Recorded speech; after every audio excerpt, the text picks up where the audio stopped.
ఏదో రోజు నాతో ప్రేమగా మాట్లాడుతుండు కదా, కానీ మనం ఒంటరిగా బ్రతుకుతారు ఎజరా కమ్యూనిటీ. ఆ ఒంటరితనంలో ఏదో ఒక సూర్యుడు వచ్చిండు జీవితంలోకి అన్నట్టు వీళ్ళని యాక్సెప్ట్ చేయటం, అండ్ వీళ్ళని అట్లా వాళ్ళు నమ్మిస్తారు. ఎట్లా పెడతారు సార్, గ్రైండర్ లో పెట్టి తిప్పినట్టే. ఒక 10 నిమిషాలు మనకి టైం ఉండదు. చెప్పు బంగారం, నాకు నిన్ను చూడబోతుంది. అది ఎట్లుంటది అంటే బ్రేకింగ్ న్యూస్ వస్తుంది చూసినాం ఆ ఛానల్స్ లా, అట్లా ఫోన్లు వస్తాయి అయినవి. మనం ఏమనుకుంటాం, అరే. అండ్ ఇంకా నువ్వు బాగా గమనించాల్సింది ఏంటి అంటే, హ్యాండ్సమ్ అబ్బాయిలు బాగా జిమ్కి వెళ్ళి కండలు పెంచి, వీళ్ళందరూ జిమ్కి ఎందుకు వెళ్తారు అంటే ఆడవాళ్ళని ట్రాప్ చేయడానికి ఎక్కువ వెళ్తున్నారని నాకు అనిపిస్తుంది. అందరు నాన్న కొంతమంది హెల్త్ వల్ల వెళ్తారు, కొంతమంది ఏంటంటే వాళ్ళ టార్గెట్ మగ వ్యభిచారులు అనొచ్చు వాళ్ళని, మగ వేశ్యలు. వాళ్ళు ఏం చేస్తారు తెలుసా, ఇట్లా. ఎందుకు అది? నాకు కావాల్సింది నా భర్త మంచి ఉద్యోగం చేసి నన్ను నా పిల్లల్ని బాగా చూసుకునే భర్త అయితే నాకు చాలు. బాడీ బిల్డరే భర్త కావాలి అనుకుంటే 90% పెళ్లిలు కావు మొగోళ్ళకి. ఏమ్మా, ఇది కూడా మనం యాక్సెప్ట్ చేయాలి. సో వీళ్ళు ఏం చేస్తారంటే ఇలాంటి ట్రాన్స్ కమ్యూనిటీని ట్రాప్ చేసి కమ్యూనిటీలకు వచ్చి వాళ్ళు నేను సంతోషంగా ఉండడం మీ గురువుకి ఇష్టం లేదు, వాళ్ళకి ఇష్టం లేదని మన దగ్గర నుంచి సపరేట్ చేసేస్తారు. ముందు ఆ పిల్లల్ని సపరేట్ చేసి వాడుకుంటారు. నీకు తెలియదా నన్ను బండి ఎక్కించుకుని తిరిగేటప్పుడు నేను ట్రాన్స్ విమెన్ అని, నాకు ఐ లవ్ యూ చెప్పినప్పుడు తెలియదా నాకు పిల్లలు పుట్టారని? అన్నీ తెలిసే లాస్ట్ కి ఇట్లాంటి ఎలిగేషన్స్ పెట్టి దూరం అయిపోయి చాలా మంది ఆత్మహత్యలు చేసుకోరు. కానీ ఈ ఇయర్ ఎవరు చేసుకోలేదమ్మా. 2025 లో ఒక్కళ్ళు కూడా చనిపోలేదు తల్లి. 2024 లో 14-15 మంది చచ్చిపోయారు బాబు. ఈ ఇయర్ అసలు దేవుడి దయవల్ల ఎవరు చచ్చిపోలేదు. ఎందుకంటే మేము ఎవరికైనా ఈజీగా యాక్సెస్ గా కౌన్సిలింగ్ ఇవ్వడం స్టార్ట్ చేసినాము. అండ్ మీడియాలో చెప్తున్నాం, మగవాళ్ళని నమ్మకండి. మగవాడు మిమ్మల్ని వాడుకోవడం కాదు, మీరు వాడుకోవడం స్టార్ట్ చేయండి కావాలంటే తప్ప మీరు మాత్రం చావద్దు. ఇప్పుడు బెడ్ రిలేషన్షిప్ వేరు, పెళ్లి వేరు, చాలా తేడా ఉంది. లివింగ్ రిలేషన్షిప్ కి పెళ్లికి తేడా ఏంటంటే, పెళ్లి ముక్కోటి దేవతలు ఆశీర్వదిస్తే ఒక మంగళసూత్రం మెడలు పడుతుంది. ఆ పెళ్లికి లివింగ్ రిలేషన్షిప్ కి తేడా ఏంటి అంటే, నాకు ఏమంటారంటే ఇండివిజువాలిటీ కావాలి, నాకు స్పేస్ కావాలంటే మొగుడు దగ్గర స్పేస్ ఎప్పుడు తీసుకోవద్దు. తీసుకుంటే వాడు మొగుడు ఎట్లయితాడు, నువ్వు పెళ్ళాం ఎట్లయితావు. ఇది కూడా ఇంపార్టెంట్ కదా. ఇది ఆలోచించాలి. ఇది ఆలోచించకుండానే కమ్యూనిటీ ఈ మధ్య కొంచెం రేట్ తగ్గింది. ఎందుకంటే కమ్యూనిటీ కూడా కొంచెం మెచ్యూర్ అవుతుంది. ఎవడు డబ్బు కోసం మన దగ్గరకు వస్తున్నాడు అయినా కూడా బురదైతే రుద్దుకుంటుండ్రు, బురదలో పడుతుర్రు. కానీ ఆ బురదలో పడ్డాక బయటకు వచ్చిన తర్వాత అదే స్టాండ్ తీసుకొని బతకగలగాలి. ఇంకొక విషయం, ప్రేమకున్న శక్తి ఏంటో తెలుసా? ఆ ప్రేమకున్న శక్తి ఏంటంటే, ఆ మనిషి బ్రతికున్నప్పుడు వేరే వాళ్ళు తిరిగితే బాధ అనిపిస్తుంది తప్ప, ఆ మనిషి చచ్చిపోయింది అనుకో, నన్ను ప్రేమిస్తే ఏదన్నా జరిగి చనిపోయింది అనుకో, జీవితంలో ఇంకొకరిని మనం ప్రేమించం. ఎందుకంటే ఆ ప్రేమ అంత స్ట్రాంగ్ ఉండిపోతుంది. ఆయన నాతో లేడు, ఇంకొకరితో ఉన్నాడన్న బాధ నాకు ఉండడు. ఆ మనిషి భూమి మీద లేడు కాబట్టి ఆ మనిషి మీద నుంచి మనం ఇంకొకళ్ళ మనిషి మీద డిస్ట్రాక్ట్ అవ్వాలి. That is the true love. ఒక మనిషిని ప్రేమించినాము అంటే, మనిషి ఉన్నా లేకున్నా, మనతో ఉన్నా మనతో లేకున్నా, మన ప్రేమ నిజాయితీ అనుకో, ఆ ప్రేమ భగవంతుల్లాగా కనిపిస్తుంది మనకి. కళ్ళు మూసుకుంటే అరే అబ్బాయి చాలా పడే లేదు, నా అమ్మగుడే బాగుంటాడు అనే చెప్పే పొజిషన్ కి ప్రేమ రావాలి తప్ప, ప్రేమ ఒక బిజినెస్ అవ్వకూడదు, ప్రేమ ఒక గేమ్ అవ్వకూడదు. ప్రేమని ఒక భగవంతుల్లాగా చూడాలి. నాకు నా ప్రేమ ఏడుకొండల వెంకటరమణుడు లాగా కనిపిస్తాడు. I worship him. లవ్ అంటే గాడ్. ఆ లవ్ ని మోసపోకుండా, మోసం చేయకుండా ఉండాలి. కాబట్టి నేను సొసైటీకి ఒకటే చెప్తా, ప్రేమ చాలా గొప్పది, ప్రేమించే మనుషులు గొప్పోళ్ళు కాదు. దాన్ని మనం చూసుకొని చేసుకోవాలి. కానీ ఇప్పుడు మాత్రం కమ్యూనిటీలో లవ్ పైన క్రైమ్స్ తగ్గినాయి. 2025 లో చాలా తగ్గినాయి. ఇంకా తగ్గాలని కోరుకుంటున్నాను. ఎందుకంటే భయపడుతున్నారు, ఇన్స్టాగ్రామ్ లో ఫోటోలు పెట్టేసి న్యూస్ ఛానల్ కి ఎక్కుతురు కాబట్టి భయపడుతుంటే కమ్యూనిటీ కూడా స్ట్రాంగ్ అయింది. నన్ను మోసం చేసింది కాబట్టి ఒకప్పుడు ఏంటంటే పోతే పోనీలే పెళ్లి చేసుకున్నాడు బాగుండని వదిలేద్దామని వదిలేసే వాళ్ళు ఉన్నారు. ఇప్పుడు అట్లా లేదు, వాడికి నేను పైసలు పెట్టాను, ఆ పైసలు నాకు కావాలా, వాడు సంతోషంగా ఉండొద్దు. కానీ అది ప్రేమ కాదు. ఎందుకంటే మనం ఏది ఇస్తే తిరిగి మనకు అదే వస్తుంది. కాబట్టి అది జరుగుతుంది కమ్యూనిటీలో. నేను చాలా చూస్తున్నాను. పాపం వాళ్ళు ఎక్కడెక్కడనో తిట్లు తిని అవి తిని సంపాదించుకునే డబ్బులు ఇలా వృధాగా పోయి అయ్యే డబ్బులు బ్యాంక్ లో ఉంటే అట్లీస్ట్ సెక్యూరిటీ ఉంటది కదా. ఇంకోటి తెలుసా, ఆ ప్రేమలో పడి తల్లిదండ్రులు కూడా పట్టించుకోరు చాలా మంది. బట్ నేనేమంటా తెలుసా, ఎంత ప్రేమించినా ఏం చేసినా మన బాధ్యతలు మనకు ఉంచుకోవాలి. ఫస్ట్ ప్రయారిటీ తల్లిదండ్రులు. ఎవరికైనా ఫస్ట్ ప్రయారిటీ తల్లిదండ్రులు. తల్లిదండ్రుల తర్వాత ఇంకెవరినైనా కావాలి అనుకుంటే మనం ప్రయారిటైజ్ చేయొచ్చు.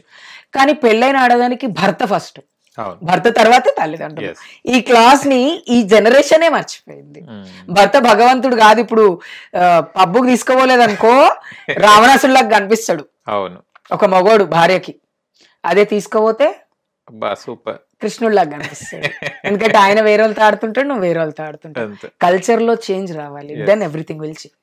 కానీ ఇంకొకటి అక్క, చాలా మంది ఇప్పుడు అమ్మాయిల కన్నా ట్రాన్స్జెండర్స్ కి అబ్బాయిలు చాలా ప్రిఫర్ చేస్తున్నారు. ఇప్పుడు KPHB దగ్గర పోటీ మనం ఎక్కడ కూడా చూసినా కూడా అసలు ఏంది అమ్మాయిల దగ్గర లేనిది ఇప్పుడు ట్రాన్స్ దగ్గర ఏముందని ఎక్కువ శాతం వెళ్తుంటారు. నిజాయితీ ఇది ఒక్కటే చెప్పగలను. ఎందుకంటే సెక్స్ గురించి ఎంత తక్కువ మాట్లాడుకుంటే అంత మంచిది అనుకుంటారు, కానీ ఎంత ఎక్కువ మాట్లాడితే పబ్లిక్ అంత ఎడ్యుకేటెడ్ అవుతారు అనేది నేను తీసుకుంటా. అంతే తప్ప నేనేదో సెక్స్ గురించి ఎక్కువ మాట్లాడడం వల్ల నాకు ఒక కామెంట్ వచ్చింది, అందుకే చెప్తున్నా, ఈమె చాలా బాగా సెక్స్ గురించి మాట్లాడుతుంది, ఈమె చాలా బాగా సెక్స్ చేస్తుందేమో అందుకే ఇంత బాగా మాట్లాడుతుంది. మీ అమ్మతో కూర్చొని మాట్లాడినా మీ అమ్మ కూడా ఇదే సమాధానం చెప్తుంది. అలాంటి వాళ్ళకి నేను చెప్తాను, సెక్స్ గురించి మాట్లాడడం ఎందుకు అంటే మైండ్ ని కంట్రోల్ చేసుకోగలిగితే, మన బాడీని మనం కంట్రోల్ చేసుకోగలిగితే సెక్షువల్ ఫేవర్ ని కోరుకోదు శరీరం. ఇప్పుడు కొన్ని వీడియోస్ చూడంగానే మనకి ఇది చేయాలి అనిపిస్తుంది. ఎవడో ఎక్కడో ఒక చోట బిర్యానీ బాగుంది అని ఒక రీల్ పెడితే వెళ్ళి తింటున్నాం. అట్లనే ఈ వీడియోస్ కూడా చూసి మనము ప్రేరేపించుకుంటున్నాం, మన మైండ్ ని మనం కంట్రోల్ తప్పుకుంటున్నాం. కాబట్టి కంట్రోల్గా ఉండాలంటే కొన్ని చూడొద్దు. Do what you want to do, see what you want to see, don't see everything. ఈ ఎథిక్స్ అనేవి పెట్టుకోవాలి. సెక్స్ విషయానికి వస్తే ఇప్పుడు నేను ఒకటే మాట చెప్తా, కమ్యూనిటీ విషయంలో డబ్బులు తీసుకుంటే పని చేస్తారు మా వాళ్ళు నిజాయితీగా, అదొక్కటే చెప్తా నిజాయితీగా. అంతే తప్ప డబ్బులు తీసుకొని పారిపోవటము, లేదా ఇక్కడ చేయొద్దు అక్కడ చేయొద్దు అనేటువంటి డిఫెండ్ చేయటం ఇట్లాంటివి ఉండదు. ఎందుకంటే ఒక క్లయింటే భగవంతుడు, బిజినెస్ చేసే వాళ్ళకి ఎవరికైనా క్లయింటే భగవంతుడు. సో మా కమ్యూనిటీకి కూడా అదే నా ఉద్దేశం, అంతే.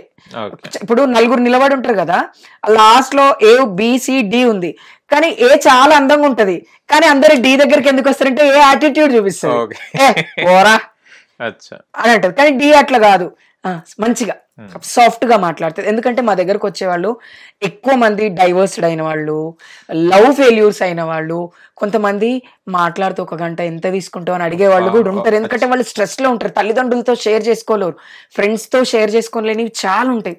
సో ఇట్లాంటివంతా స్టఫ్ ఉంటది కాబట్టి దే నీడ్ సమ్ పేషెన్స్ ఉన్న వాళ్ళతో కూర్చొని మాట్లాడు. కొంతమంది ఓన్లీ నిలబడ్డోళ్ళు ఎంతమంది వచ్చారు ఎంత సంపాదించిన, కొంతమంది అట్లా కాదు, ఇలా డబ్బులు లేకపోతే రేపైనా వచ్చిస్తాడు కదా.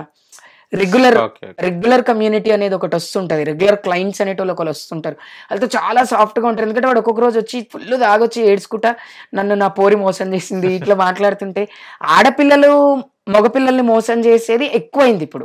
ఒకప్పుడు మగవాళ్ళే ఆడపిల్లల్ని మోసం చేసేవాళ్ళు ఎక్కువ ఉండేది. ఇప్పుడు ఏమైపోయిందంటే మగపిల్లల్ని ఆడవాళ్ళు ఎక్కువ మోసం చేస్తున్నారు డ్యూ టు లగ్జరీ. వీడి దగ్గర KTM బండి ఉంది, వాడి దగ్గర ఆడి కార్ ఉంది, వీడెందుకు నాకు వాడే కావాలి.